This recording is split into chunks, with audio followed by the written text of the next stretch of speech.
Hey, baie dankie dat jy by ons aansluit. As jy nuut is by SA Gemeente, maak asseblief seker dat jy ingeskakel is op al ons kommunikasie. Stuur 'n eenvoudige e-pos na hierdie adres en ons kontak jou.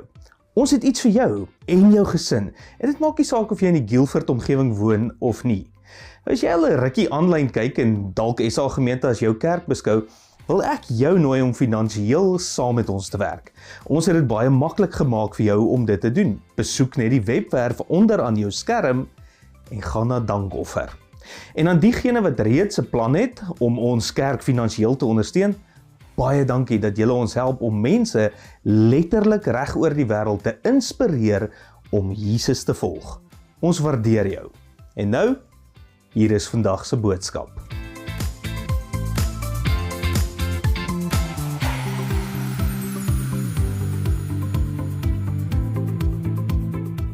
SA Gemeente, dit is lekker om julle weer te sien man. Ons vat so 'n bietjie 'n breek van die reeks Die Laaste Koninkryk, omdat dit ons piknik Sondag is hierdie Sondag.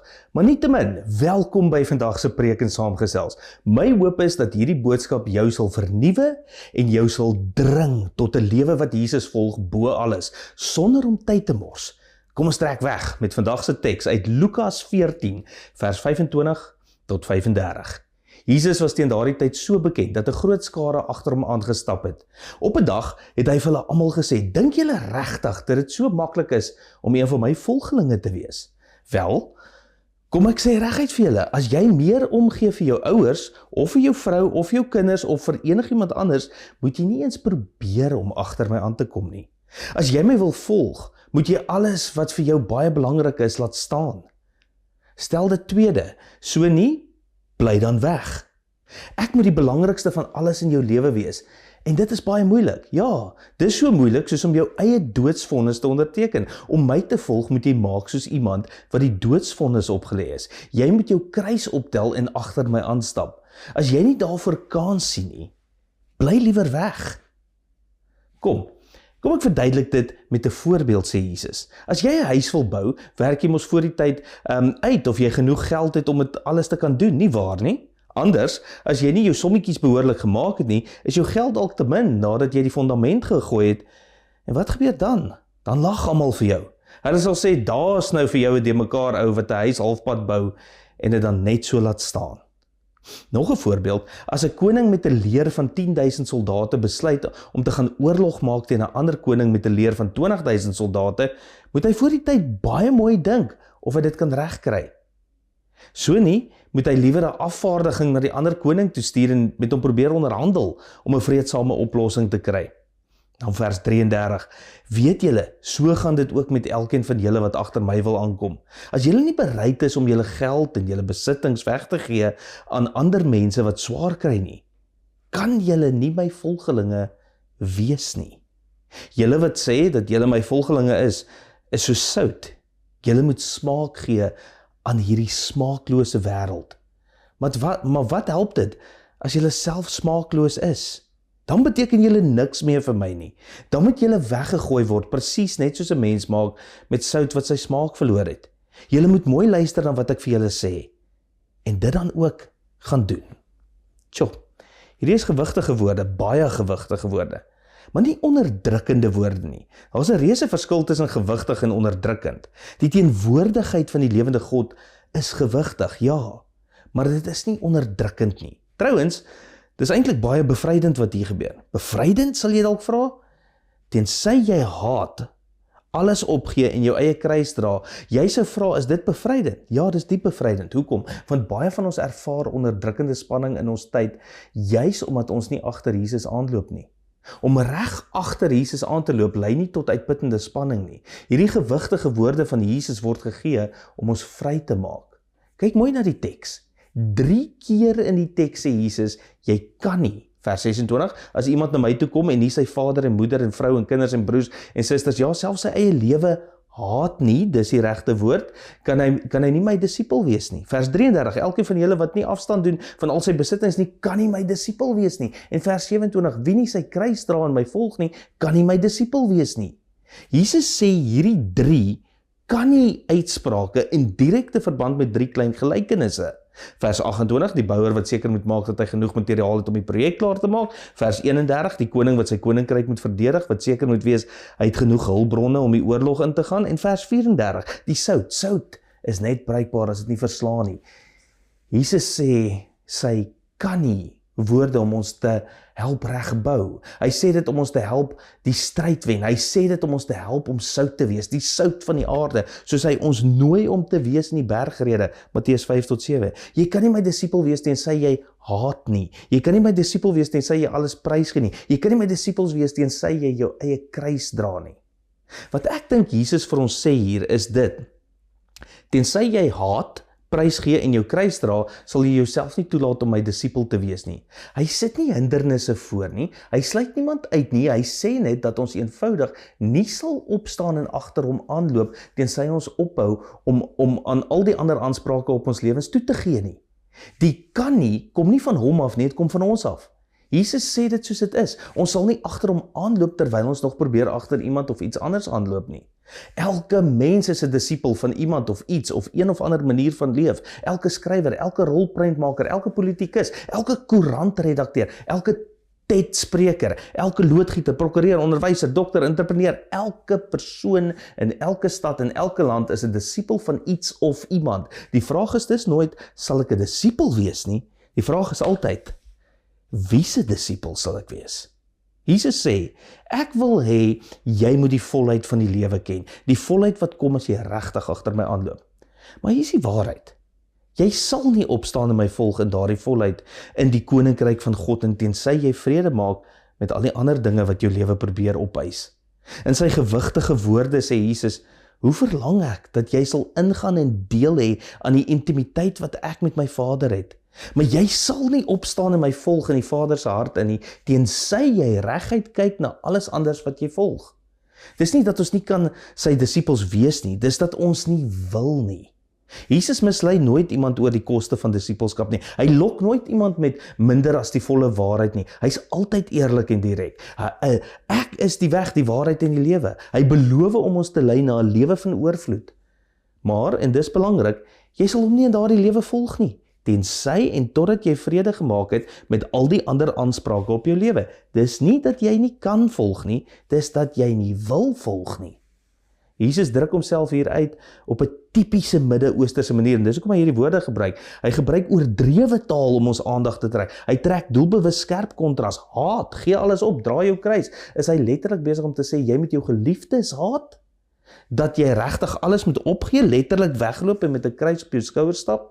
Nee man, die feit is, hy gaan dieper as die letterlike. Hy gebruik hierdie uiterste taal omdat hy ons roep tot 'n radikale afstand doen. Hy roep ons om op diep vlakke afskeid te neem van alles wat aanspraak maak op ons lewens, dinge wat ons verhinder om in die bevrydende vreugde van sy lewe te leef. Sy uiterste woorde wil ons skud, om ons vry te maak. Haat, gee alles op, dra jou kruis. En die Afrikaanse vertalings vertaal dit 'n bietjie weg. Laat ons 'n oomblik stil staan by elk van hierdie 3 opdragte en sien hoe elkeen van ons werklik vrymaak. Haat in vers 26 in die oorspronklike Grieks, as iemand na my toe kom en nie sy vader en moeder, vrou en kinders, broers en susters, ja selfs sy eie lewe haat nie, kan hy nie my disipel wees nie. Jesus kan tog nie bedoel wat ons bedoel met die woord haat nie? Korrek. Dink aan die 5de gebod, eer jou vader en jou moeder. Dink aan sy nuwe gebod, julle moet mekaar lief hê soos ek julle lief het. In 'n Midde-Oosterse konteks beteken haat dat die skale nou gedraai het, dat jou liefde vir Jesus groter moet wees as jou liefde vir jou geliefdes. In Matteus stel Jesus dit so, wie sy vader en moeder meer lief het as vir my, is my nie waardig nie.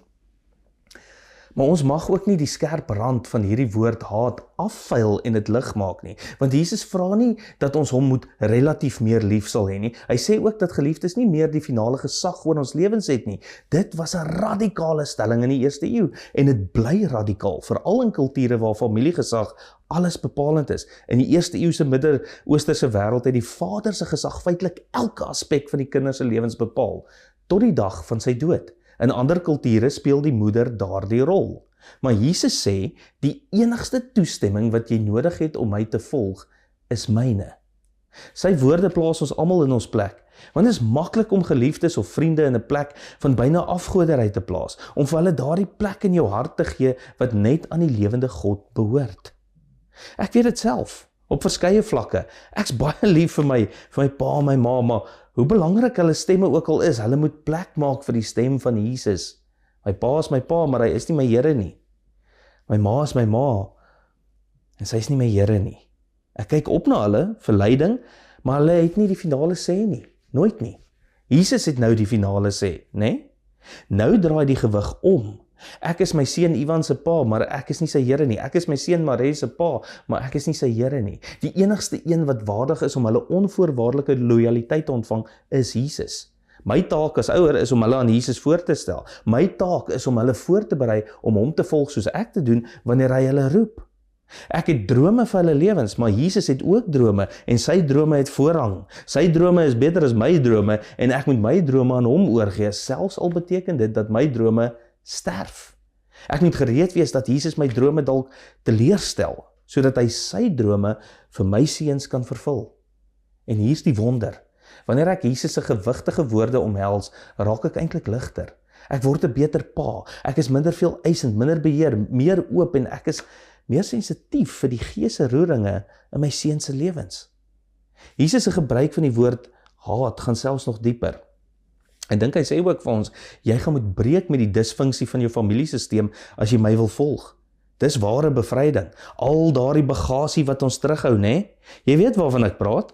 Haat vang die intensiteit vas waarmee Jesus ons bevry om met daardie dinge te breek. Haat beskryf die innerlike besluit waarmee hy ons bevry om daardie ou opnames in ons kop stil te maak. Daardie stemme wat vir ons sê wie ons is. Jesus sê, ek sal nou vir jou sê wie jy is.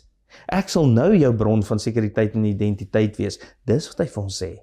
En dit gaan selfs nog dieper. Jesus sê dat as ons hom regtig wil volg, sal ons moet afreken met ons vrees vir verwerping. Die een ken ek goed. Daar is tye wat ek eenvoudig nie kan doen wat Jesus duidelik van my vra nie, omdat ek bang is vir wat ander gaan sê. Hy wil net die beste vir my en vir jou hê, ek weet dit, maar ek kies nie altyd daar die beste nie, want ek is bang vir kritiek. Jesus roep ons om af te reken met die vrees vir verwerping. Hy roep ons om in ons siel afstand te doen van die heerskappy van ander mense oor ons lewens. Hy roep ons om te sterf aan die vrees om geoordeel te word, sodat ons kan ingaan in die vreugdevolle vryheid van sy heerskappy. Gereed vir die tweede ene? Kom ons tackle hom. Gee alles op, vers 33. Elkeen van julle wat nie afstand doen van al sy besittings nie, kan nie my disipel wees nie. Alles? Gee alles op? Hou 'n reuse garage uitverkoping, verkoop die meubels, die TV, die rekenaars, die iPhone, die motor, die woonstel, my boeke. Maak die spaarrekening toe, gee dit weg, gee alles op.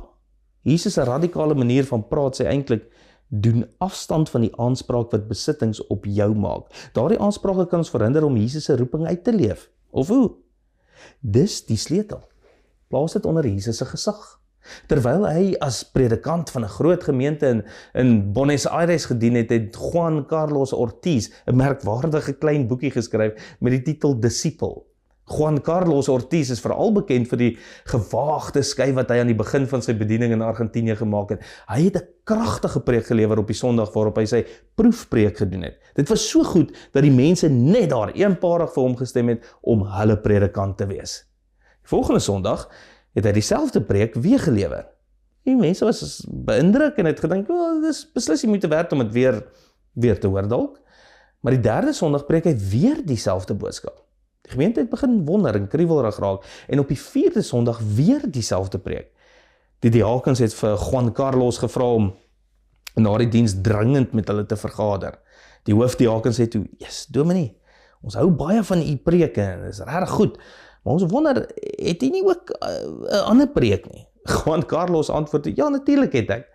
En ek sal dit preek, sodra julle die eerste een begin uitleef. Jesus sê dat ons hom nie reg op sy hakke sal volg in die vreugdevolle volheid van sy heerskappy nie. Tensy ons afstand doen van ons besittings en die aanspraak wat dit op ons lewe het. Onthou jy Palm Sondag, so rukkie terug? Jesus het 'n donkie nodig. Hy stuur 'n boodskapper, die Here het dit nodig. En die disipel laat die donkie gaan. Dis hoe dit werk. Haat, gee alles op. Gewigtige woorde, maar ook bevrydend. En dan die derde woord. Dra jou eie kruis, vers 27. Wie nie sy eie kruis dra nie en agter my aankom nie, kan nie my disipel wees nie. Waartoe roep Jesus ons met hierdie gewigtige woorde? Ek dink hy roep ons om voorbereid te wees op lyding, terwyl ons naby aan hom bly. Ek dink hy roep ons om bereid te wees om die vyhandigheid te dra wat hy self ervaar. Ons kan nie naby aan die hart van Jesus kom sonder om naby te kom aan wat op sy hart is nie. En hoe dieper ons in sy hart beweeg, hoe meer ontdek ons dat hy die volle pyn en lyding van die wêreld in sy eie hart dra. En as ek nie bereid is om daardie pyn saam met hom in te gaan nie, gaan ek hom nie volg nie.